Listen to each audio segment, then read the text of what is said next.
Today, I'm going to show you how to use Snapchat Footsteps. First things first, make sure you have the Snapchat app installed and updated to the latest version.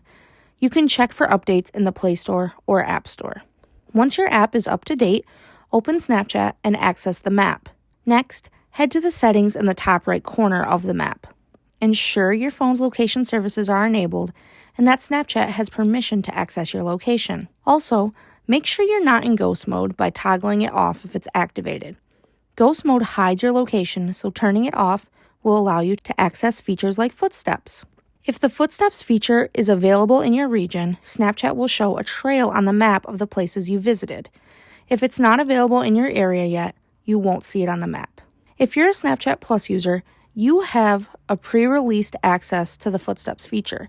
This means you might see the trail on the map of the places you visited before it's available to everyone else. Once the feature is active, you'll be able to see a map highlighting your visited locations.